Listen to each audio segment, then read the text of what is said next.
The chances of another interest rate cut this year appear to be dwindling as a rise in August factory orders shows the manufacturing sector gaining steam. Good evening, I'm Cassie Seifert in New York. And I'm Paul Kangas in Miami. Computer chip theft is a growing problem around the world, costing businesses billions of dollars a year. While some believe the computer industry has been slow to react, a few companies are coming up with ways to improve security. Nightly Business Report is made possible by digital, doing whatever it takes to make information work for people and not the other way around. Franklin and Templeton Worldwide form the more than $125 billion Franklin Templeton Group, a global alliance of mutual funds and investment products distributed by investment professionals. A.G. Edwards, going beyond stocks and bonds with our Ultra Asset account, offering investors comprehensive information and services to help them manage their portfolios. And is produced in association with Reuters, which provides instant access to the world's financial markets. Two more signs today that the economy is growing at a moderate rate. Both the government's leading economic indicators and factory orders rose during August. Analysts say the reports are further evidence that the Federal Reserve will probably not have to cut interest rates again this year. Diane Estabrook has more from Chicago. Automakers cranking up production of 1996 vehicles helped spark the most rapid advance in factory orders in 9 months. New orders received by U.S. manufacturers increased 2.6% in August, following a revised 1% decline in July and a 0.1% drop in June. Economists expected the factory number to be strong since August durable goods orders reported last week were up nearly 5%. Durable goods orders account for about half of all factory business. Analysts say a buildup of inventories earlier in the year have finally been drained. Now we see production coming back with sales. And the icing on the cake is that sales look like they're also getting a little stronger out there. Consumers spending a little more money than they were. But the bottom line is we no longer have that drag of an overhang of inventories, and now we're set to rebound in the U.S. economy. The government's main forecasting gauge reinforced that projection. The leading economic indicator rose a modest 0.2% in August, following an identical loss the month before. Economists expect growth to continue, but not at the brisk pace it was moving a year ago. We don't have a lot of imbalances or anything on the horizon that looks like it's going to upset the apple cart. But on the other hand, we simply don't have the pent-up demand that we had in prior years in order to drive growth higher and stronger to the degree that we saw earlier. Most economists agree the growth they expect to see for the rest of the year will be worrisome to the Federal Reserve, but probably not enough to warrant an increase in interest rates in November. Diane Estabrook, Nightly Business Report, Chicago. Ford today became the third of the big three automakers to report disappointing performance for September. Sales at the number 2 car maker plunged almost 17% from the same period last year, and sales of light trucks fell 0.7% from last year. One analyst says the sales dip is due to production slowdowns caused by the remodeling of the popular Ford Taurus. Growing concern that third quarter earnings will come up short of Wall Street's expectations sent the Dow Industrial Average down almost 39.5 points in this week's first 2 days, and the market continued to erode early today as the Dow fell another 13.75 points by 10:30 this morning, despite news of those improvements in August factory orders and leading economic indicators. Analysts were not making any strong conclusions about today's market movements, with volume relatively light because of the Yom Kippur Jewish holiday. But stocks, especially the high techs, remained under pressure as the industrial average posted a 16.25 point deficit at 2 o'clock this afternoon. A fairly firm bond market helped stocks recover partially, and the Dow Jones Industrial Average managed to trim its closing loss to only 9.03, putting it at 4740.67. So the overall range for the industrial average today was 22.75 points. It ended down about 9 points from its best level and up 13.75 points from the low of the session. Trading volume today, rather low, 342 million shares, well down from yesterday. A lot more down volume than up volume, almost 80 million shares. The Dow Transport's losing nearly 18.75 points on top of a 28.75 point drop yesterday. But the utilities edging up 0.17. The closing tick slightly bullish at plus 106. Standard & Poor's 500 fell about 7/8 of a point, just a small fractional loss in the 100. The 400 down almost 3 points, and the Commodity Research Bureau Spot Index gained almost a half a point. New York Stock Exchange Composite down 0.35, a loss of nearly 2.25 points in the Value Line Index, and the Wilshire 5000 off over 24.5 points. Bond prices edged higher today, despite the higher leading economic indicators and new factory orders for August, probably because of short covering ahead of Friday's September unemployment report. A steady Fed funds rate and lower oil futures were also positive factors, which helped tax-free and corporate issues close up about 1/8 of a point on average, and the long-term government market, the 30-year Treasuries, came in with a closing gain of 10/32, bringing the yield down to 6.44%. The Lehman Brothers Long Bond Index was up 6.40 points, and Fed funds edged down just a touch from yesterday to close at 5 11/16%. Later, I'll show you where the action was on Wall Street today. Cassie? Treasury Secretary Robert Rubin says the global economy is in a pause, but growth should pick up next year. And today, economists at the International Monetary Fund said he's right. The IMF and World Bank issued their economic outlook as Rubin, along with finance ministers and central bankers from around the world, prepared for a series of meetings to discuss the state of the global economy. Dennis Moore reports. As the world's economic policymakers gather for their semi-annual meeting, the IMF economists are telling them that the world's economy is in basically good shape. There has been some write-down of forecasts for the industrial countries as a group. Some of these write-downs are not untoward because they have helped to ease what would otherwise have been dangers of rising inflation. Especially in the United States, the IMF staff says, because the economy is operating here at or even slightly beyond capacity. We're not seeing a weak American economy. We are seeing a slowdown that is, by and large, desirable. The report predicts 2% growth here in 1996, but Musa warns that failure of the president and Congress to agree on a deficit reduction package this year could threaten U.S. growth. I think we might see an adverse reaction in the bond market and possibly also in the stock market. There would be very little that monetary policy could do that could offset such a reaction. The IMF report gives high marks to central bankers for intervention in the currency markets to bring exchange rates back in line with economic fundamentals. But the IMF says, given the relative economic strength in the U.S. and weakness in Japan, the dollar could still be considered a little weak. But the IMF economists are more optimistic than private forecasters about Japanese growth next year, predicting a faster pace there than in the U.S. And despite recent setbacks for the Bolsa, the IMF economists are also optimistic about Mexico's recovery, predicting growth in the neighborhood of 2% there next year. And next week, the U.S. is expecting to get formal approval for new IMF disclosure rules and an emergency bailout fund to help bolster international defenses against future Mexico-style crises. Dennis Moore, Nightly Business Report, Washington. Apple Computer stock fell 1 1/4 to 36 3/8 today on news the company's chief financial officer will resign. Apple announced that Joseph Graziano plans to leave the company by year's end because of philosophical differences with chief executive officer Michael Spindler.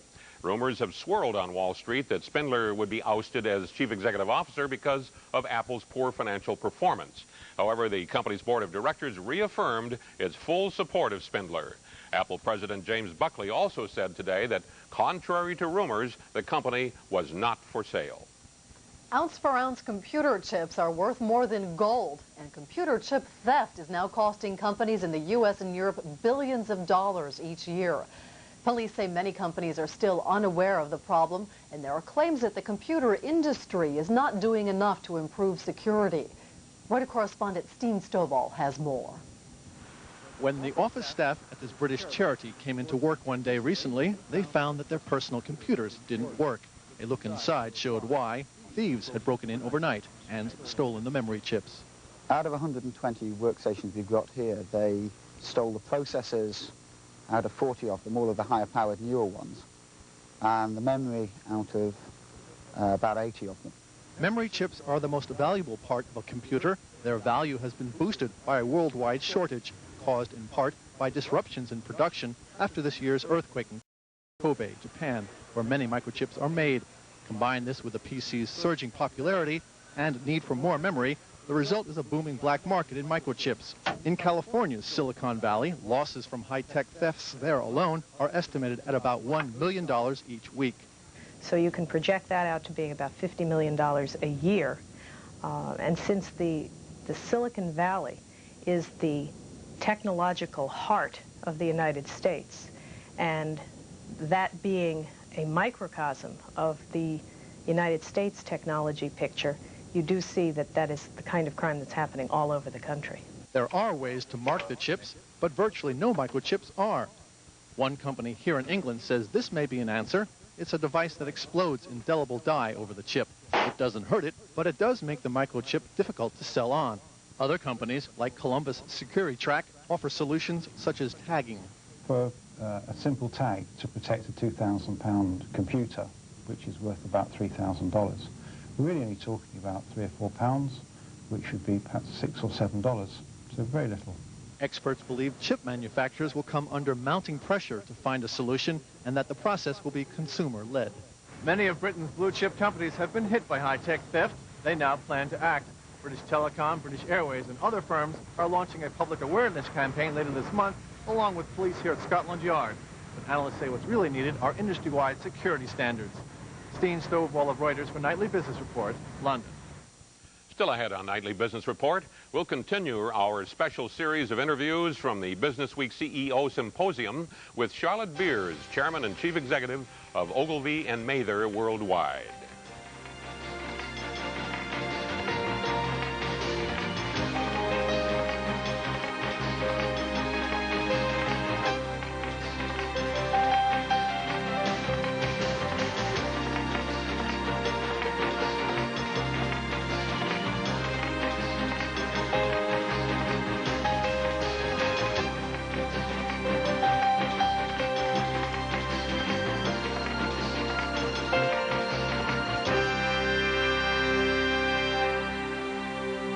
Procter & Gamble alleges in documents that have just been unsealed in court that 9 companies lost $521 million due to fraudulent dealings in derivatives sold by Bankers Trust. P&G heads the list, losing $195 million last year. The 750 pages of documents paints a picture of deception practiced at Bankers Trust, including the use of the term ROF, short for rip-off factor. Paul, Bankers Trust calls some of its employees' statements irresponsible, but denies the overall allegations. Bankers Trust stock today down 0.5 at 69. Procter & Gamble shares gained 3/4 to 79. The Dow Jones Industrial Average in the same pattern as yesterday eliminated its worst deficit of the day, but still closed down, third consecutive session, down 9.03 today. Broader market lower by about a 13-to-8 ratio, 102 new yearly highs, 39 new lows. Micron Technology topped the active list on 6 3/4 million shares, down 3 7/8. Soundview Financial Brokerage downgraded 5 high-tech stocks, and although Micron wasn't one of them, the whole group was impacted negatively. Merck up 1 3/8. Slow, steady growth companies were very much back in favor today, and they did well. LSI Logic down 6 3/4. This was one of the 5 stocks Soundview downgraded, in this case from buy to hold for LSI Logic. And National Semiconductor, same story, buy to hold by Soundview, down 1 7/8. PepsiCo, another growth company, doing well, up 1 3/8. Silicon Graphics down 1 5/8. Telmex fell 3/8. Mexican market lost 10 points on the Bolsa Index today. Home Depot down 3/4. Motorola, another chip stock, hurt today, down 3 1/8 by that Soundview downgrading, but Motorola wasn't one of the specific issues. EMC down 3/4 in the weak high-tech group. American Home Products moved the other way, up 2 3/8 after Morgan Stanley Brokerage made positive comments. Eastman Kodak, one of the bigger losers in the Dow Industrials, off 1 3/4. Exxon moving up 1 1/8. It appears that Hurricane Opal is moving away from a lot of the Gulf of Mexico's oil refineries and oil platforms. Pfizer gained 1 full point. Merrill Lynch repeated an above-average rating there. Philip Morris, another growth stock, back in favor for today at least, up 1 3/8. And then Texas Instruments down 5 1/8 points after the weakness in the high-tech group. Sola International rising 2 1/8 points. This is a major manufacturer of plastic eyeglass lenses, and it saw its way through to that nice gain after Merrill Lynch upgraded it from above average to a near-term buy, and Merrill also named it a Focus One stock. Elcor rising 1 7/8. Traders betting that this roofing company will benefit by the damage done by Hurricane Opal. I guess that's what you'd have to call positive negativism. TransPro win issued down 2 7/9. This is a spin-off from Allen Group. For every 4 shares of Allen, you get 1 share of TransPro, which manufactures auto and truck radiators. The stock closed down 2 7/8 from its first opening trade. Teradyne down 4 1/4, caught in that sell-off in the high-tech sector. Same story with Vishay Intertechnology down 3 5/8, and Sterling Software down 2 1/2. NASDAQ trading a loss of 18.18. Now, that's the equivalent of an 84-point drop in the Dow Jones Industrial Average. Volume, 386.4 million shares, well down from yesterday, but still fairly active. About 1,200 stocks up for every 22 down, or for every 2,200 down. Intel topped the active list, down 1 1/8. Applied Materials tumbling 4 7/8. Microsoft fell 2 3/8. Cisco Systems down 1 5/16. Sun Micro down 3 3/8. Not a gainer on this board. Cirrus Logic fell 4 1/4. DSC Communications down 2 1/16. The only gainer in the 10 most active. Amgen rising 1 1/2. VLSI Technology down 3 1/8. This is one of the 5 stocks downgraded by SoundView from buy to hold. And finally, Bay Networks fell just 5/8 of a point. Lincare Holdings did well today, up 2 5/8 after the close yesterday. The Alex Brown brokerage upgraded the stock from buy to a strong buy. S3 Incorporated down 2 9/16. Brooktree has filed a patent infringement lawsuit against the company, but S3 Incorporated says it will fight that lawsuit aggressively. And Game Financial dropping 2 full points. Company says investors who sold the stock today because it's hiring a new chief financial officer, those investors are misguided. The American Exchange Index down 4.60. Trading volume down about 4 million shares from yesterday. Nearly 200 stocks up, but 350 lower. Viacom B on 1.3 million shares topped the active list, down 3/4. Mid-South Bancorp up 3 1/4 points. The Wall Street Journal today said there has been a big increase in insider buying in this stock over the last 3 months. And Global Inc. down 1 1/4. After the close yesterday, the company reported a third-quarter loss, or said it will have a third-quarter loss of about $1 1/4 million. Third-quarter revenues will be lower than last year, and it's also going to cut its workforce by 19%. Finally, in the spotlight, Living Centers of America down a point today. That stock was off 2 3/4 yesterday. We reported because of a faulty wire. The information was faulty. We said the company had fourth-quarter earnings of 9 cents, down from 19 cents. The fact was, and the wires corrected this later, that for August alone, the company had 19 cents in earnings, up from 9 cents the year before. So it's really good news, not bad news. That's our Wall Street wrap-up, Cassie. Ogilvy Mather, a unit of the British conglomerate WPP Group, stunned Madison Avenue this summer when it won IBM's advertising account. The deal is the latest in a stream of international assignments that Ogilvy has picked up since Charlotte Beers became chairman and chief executive in 1992. Beers recently attended a symposium for CEOs sponsored by Business Week magazine. Linda O'Brien talked with her about the challenge of handling Big Blue's account.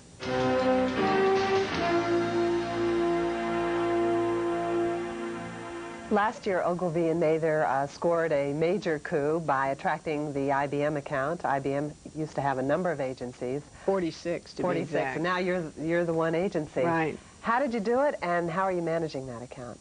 I think we were among only a few agencies they could consider because we have the worldwide network. I think that we had just ourselves come to a readiness where we could deliver our services at a high level around the network, and I think they could feel that. But we also had a way of thinking and talking and loving a brand, understanding a brand that was just right for IBM, whose brand needed to be sent on a worldwide communication. The way we found to handle it, because it's an enormous task, is we're missionaries everywhere we go for the brand IBM. We're articulating the promises of the management as well as a new accessibility of IBM to its customers. When you secured the IBM account, at that time you lost some other accounts like Compaq, like AT&T and Microsoft. Is there a danger of sort of putting all of your eggs in one basket, in the IBM basket?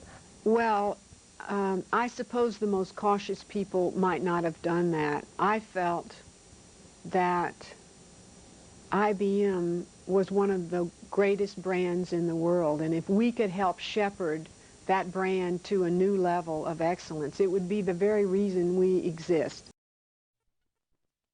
And when you think about the brand stewardship focus we have, it was like the ultimate test. Do you believe in the idea of measurable accountability?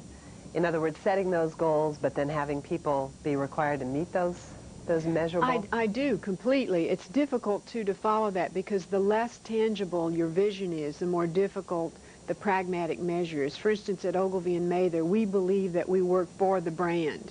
And if you're serving the brand, your job is to nourish and make that brand long-lived. So how do I reward a person for that? I give them titles and compensation and rewards that have to do with the success of their brand. You are one of few women CEOs of a major corporation. What are the challenges being a woman? Well, I have been a little frustrated by the characterization of women as more something than men. For example, more nourishing, more nurturing. And I found myself resisting these oversimplification of women. What I find is that women are very brave and somewhat more bold because they haven't had all the traditions of how you're supposed to behave in the suit you wear and so on. And so I find that my job is by definition to help define what women are like in business, and I'm always searching for diversity of talent. So I wouldn't be narrowed down into whether it's male or female, but rather a diversity of talent and skills. Thank you very much. Tomorrow on Nightly Business Report, we'll continue our special series of interviews from the Business Week Forum with Wolfgang Schmidt, Chairman and CEO of Rubbermaid. Coming up, Eric Schoenberg discusses how to profit from merger mania in tonight's Money File. A German court today authorized the extradition of Nick Leeson to Singapore. Leeson is the former futures trader who brought down Britain's Barings Bank. The court approved extradition on 11 of 12 charges of fraud, forgery, and breach of trust. Leeson's attorney says he'll appeal the ruling to Germany's highest court. The German government must still review the extradition, and that could take weeks.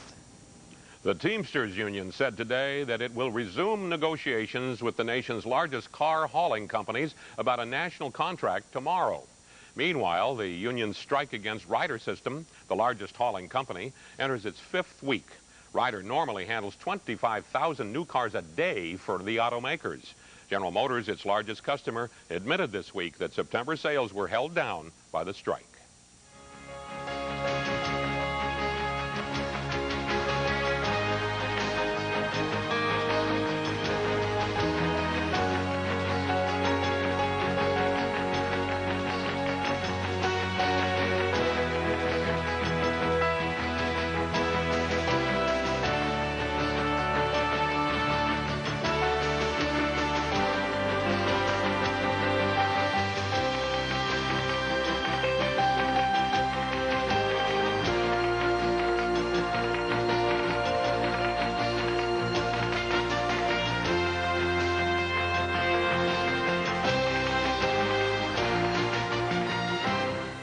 In tonight's Money File, Eric Schoenberg, assistant managing editor of Money Magazine, discusses ways small investors can profit from the takeover frenzy that's been sweeping Wall Street this year. If companies keep merging and acquiring one another at their current pace, 1995 will turn out to be the biggest year ever in the M&A business. It's already been a pretty big year for players like Ted Turner and that blast from the past, Michael Milken. As for the rest of us, well, before the takeover party is over, we too may be able to take home some door prizes. One general benefit is that today's takeover wave may be giving the market a new excuse for optimism. Merger mania might distract investors from the clouds gathering over the earnings horizon, thereby pumping a few more months of vitality into the stock market. Then there's always the happy chance that a stock you own will receive a takeover bid. There's a bit of luck involved in handicapping merger targets, but the odds are probably better now than in the 80s because so much of the activity is concentrated in media and financial services. In both media and financial services, there's a case to be made that size equals competitive might. And in both industries, today's deregulationist Congress has opened the doors wide to the creation of new mega competitors. Still, when you go prospecting for merger candidates in these industries, remember, you're not the only one. The most obvious candidates are likely to be fully priced already. So don't focus solely on a company's takeover potential. look first for profitable companies that have good business franchises and are trading below the industry average for book value and cash flow. That way, you'll wind up with an investment that can make you money, even if a corporate suitor never calls. I'm Eric Schoenberg. That's Nightly Business Report for Wednesday, October 4th. I'm Cassie Seifert in New York. I'll see you tomorrow, Paul. Good night, Cassie. I'm Paul Kangas in Miami, wishing all of you the best of good vibes. Nightly Business Report is produced in association with Reuters, which provides instant access to the world's financial markets, and is made possible by A.G. Edwards, going beyond stocks and bonds with our Ultra Asset account, offering investors comprehensive information and services to help them manage their portfolios. Franklin & Templeton Worldwide form the more than 125 billion Franklin Templeton Group, a global alliance of over 110 mutual funds and investment products, including U.S. government securities funds. Digital, doing whatever it takes to make information work for people and not the other way around. And by the financial support of viewers like you.